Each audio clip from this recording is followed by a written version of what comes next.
Todo ang abang ni kumpare dahil sa nakatakdang ilalabas na update. Akala mo talaga nag-aantay ng resulta ng bar exam eh. Ayan na. Ano ang English ng anak na lalaki? Son. Ede, wow. Very good. Basic na basic lang. May kasama pang pamaywang. O sige, lituhin mo nga brother. Ano ang English ng anak na lalaki?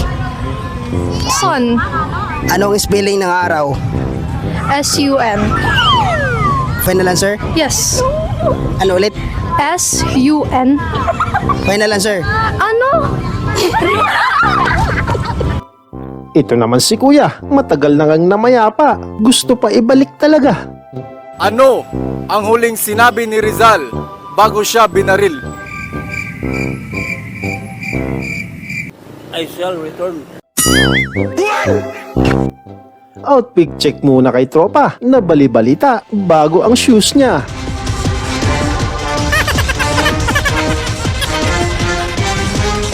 Ayos yan ah, dahil di natutulog ang sapatos, nakatutok kami 24 oras. Love. Love. Dito love ko. Ibang klase tong misis ni paring Pablo, tsaka lang gusto magpabayo kapag bumagyo. Ano?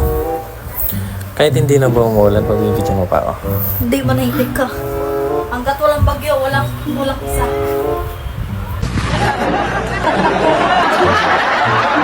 Pabili. Ano yon? Maski maganda ang panimula ng araw mo, siguradong magiging pangit ito. Lalo kapag ganito, magiging customer mo. Ate, may itlog ka? Meron. Ay, sayang. Ang ganda mo pa naman.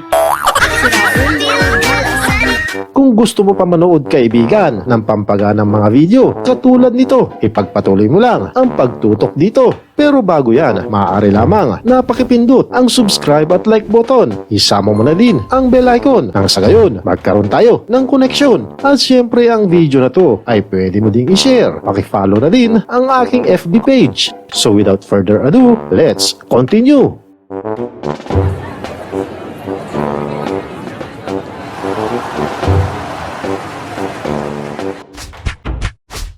Grabe yung pinagbantay nyo, pusa. Yung may-ari ng store, Baliktad na talaga. Si amo na ang layas, imbis na yung pusa. Masaklap pa, sa tindahan pa siya itinoka. Sige Ming, para makabawi ka, pautangin mo lahat ng bibili. Magkano bitsin? Magkano po bitsin? Ha? Bitsin lang? Ay, ako na, sige. Eh yun bang mapaghinala ka na? At the same time, overthinker ka pa. Inaano ka ba ganda? Paparking lang sila. Wala akong ginagawang masama! Akala mo lang wala!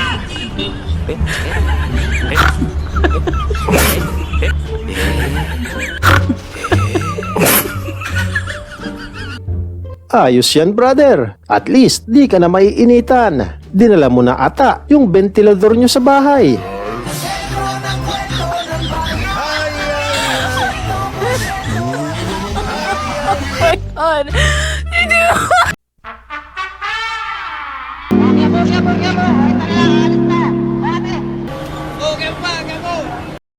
Tama.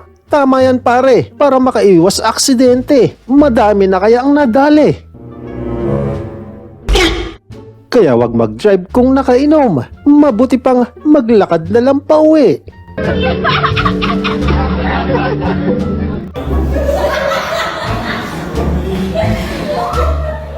Di alam ni ate, si prof nasa kanya na palang tabi. Walang pake. Basta ang importante, yung finale ng teleserye. Malalaman na kasi kung sino ang matitegi.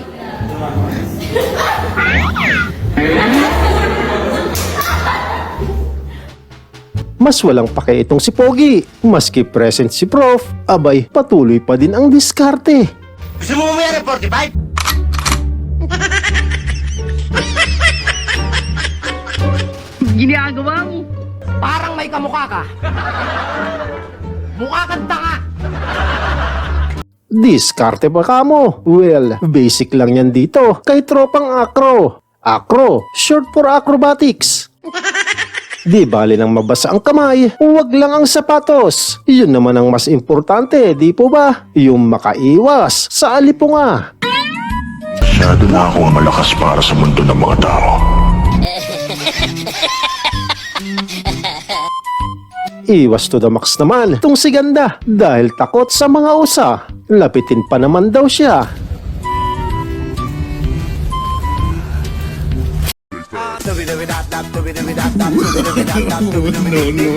Lapitin din umano tong si Tropa, lalo kapag siya'y kumakanta, hindi ng tagahanga, kundi sa disgrasya.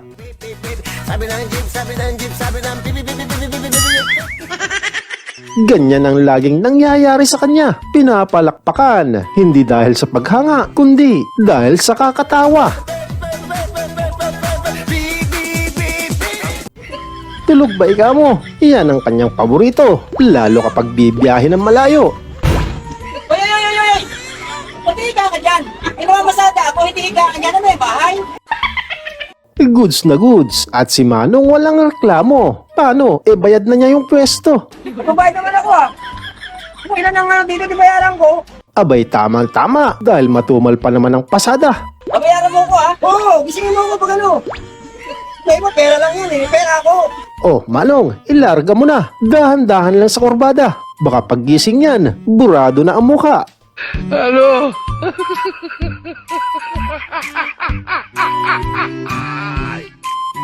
Ayan, ginugol na ni ate para sureball talaga. Mahirap na, baka imbes sa Pilipinas, ay ipadala sa ibang planeta. Pilipinas. Dito ka lang din sa Pilipinas makakakita. Dahil sa tindi ng traffic, pati si sister tumutulong na. Ang target nitong si Tropa, maging next gold medalist sa weightlifting. Ginagawa mo! At aside from everything, lalagpasan pa umalo niya ang narating ni Heidelin.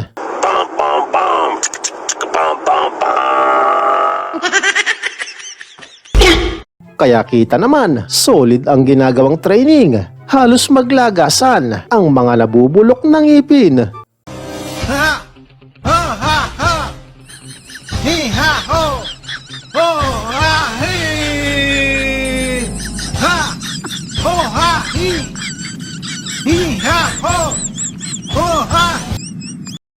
Epic tong si squadmates. Paano ba naman kasi besh? Dapang-dapa na nga, lalo pang pinadapa ng bola.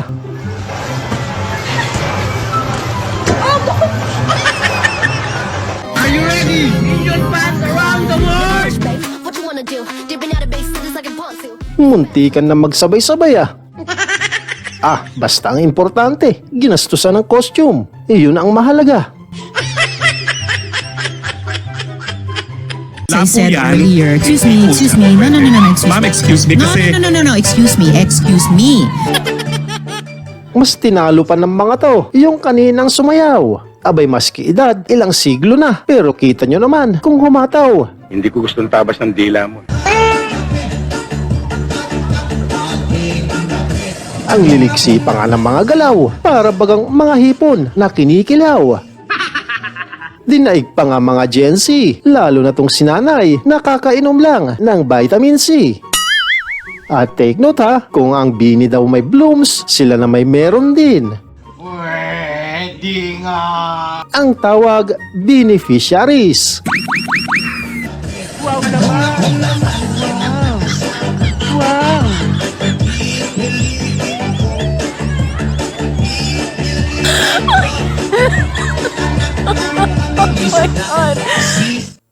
Nagbardagulan ang dalawang bakla sa dance floor kung sino sa kanila ang tatanghaling champion. Ang galing! Ang galing!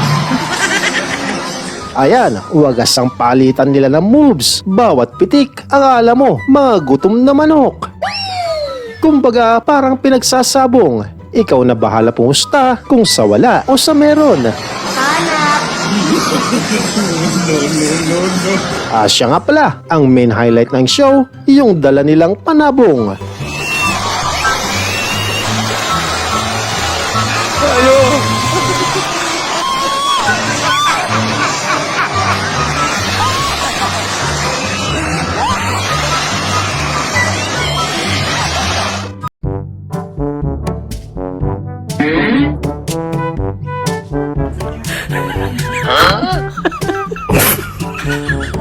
Matindi pagiging makakalimutin nito. Daig pa ang tinamaan ng demensya oh.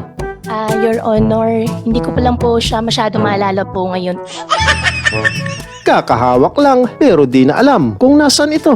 Kuya, baka mamaya makalimutan mo pati pangalan mo.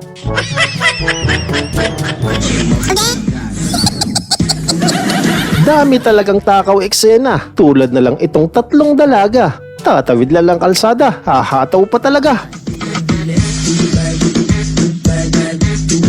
Nakikita mo naman, di ba? Nakikita mo naman, di kailangan magsalita pa, nakikita mo na yan. Tama hinala ko. Magmula nung nakita kita sa burol. Oh no! Sinundan na kita. Inintay lang kitang magkamali. Kung sa kalsada ka nagtitinda, paalala lang, mag-ingat kung itong lalaki na to ang pumarada. Madalas kasi yan ipabarangay sa kanila dahil mahilig malungkit ng panty at bra. Mali ka niyan! Mali ka niyan, kapatid!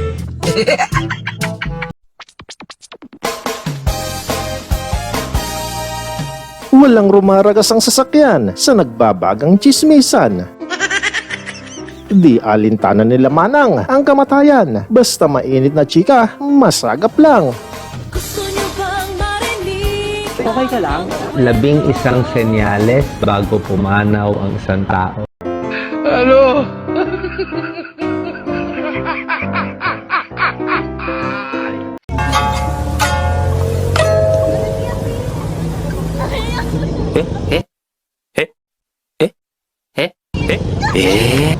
Kaya pala ang bilis ni Jollibee magtampo. Bit-bit pala ni ate, galing McDo.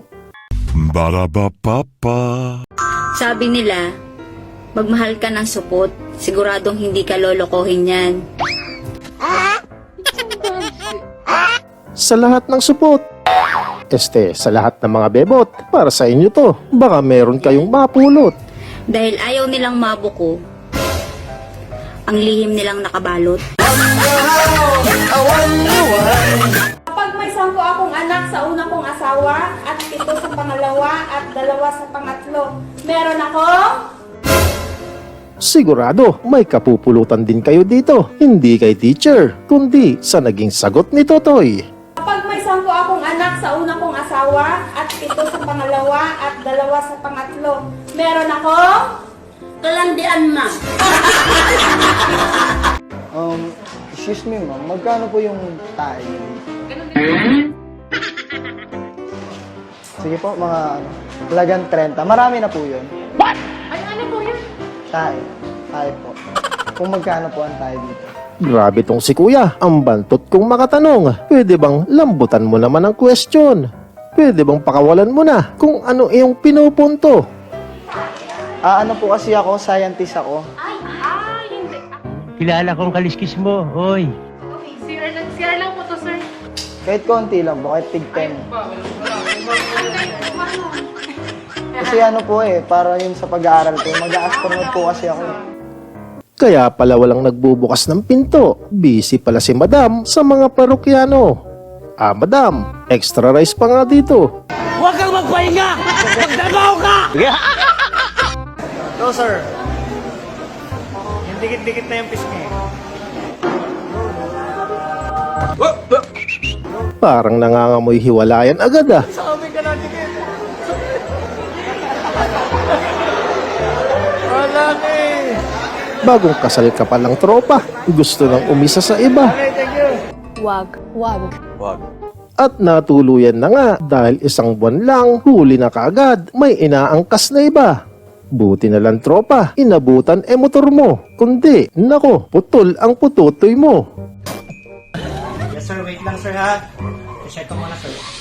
Ilang beses na daw siya nadadali. Mga nawala sa kanya, di pa nababawi. Akala ko ba sir Gcash?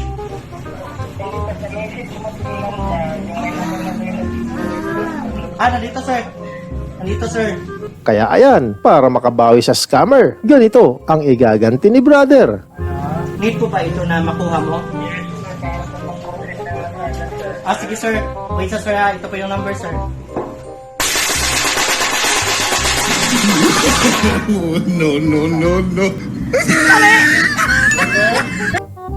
Walang mainit na mister sa matinik na misis na to. Tingnan nyo kung paano niya mabibisto.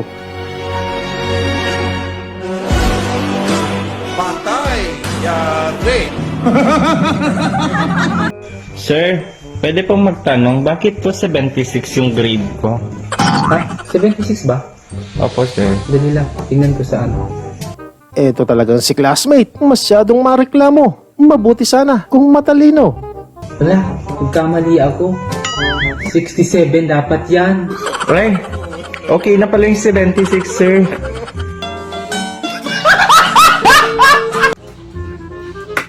So, yun. Pinanganak tayong mga tanga. Kasi, hindi nyo ba alam na binubuksan natin yung mga dilata ng pag ganito. Sigurado ang iyong pansin ay kuwang-kuha niya. Ito kasi daw ang tamang pagbukas ng dilata. Pag ganito dapat ang bukas niyan. Tignan nyo ha, mga tanga kasi tayo nung kabataan eh. Ito mas madali. Hindi ko gustong tabas ng dila. Kaya pagbukas ko, ikot, ikot. Ayos makukumbinsi ka dahil malinaw na at detalyado pa. Pwedeng-pwede nga at mukha din namang may tama. Tayong tangi, ganyan lang kadaling buksan yan. Hindi yung pataas na ganun, hindi dapat. Oo, Lods, tama nga. May tama ka na. Anak ka ng pu.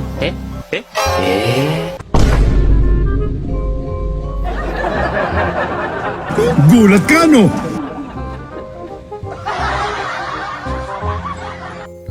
Tapusin natin ang video sa pampagood vibes ng mga to.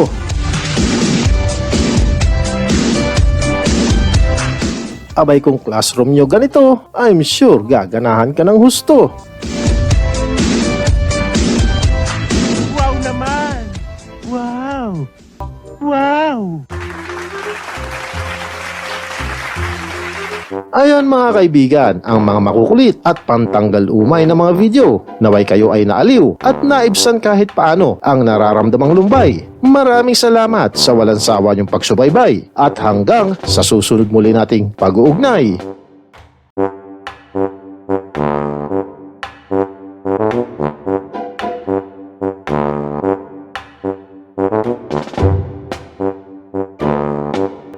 Thank you.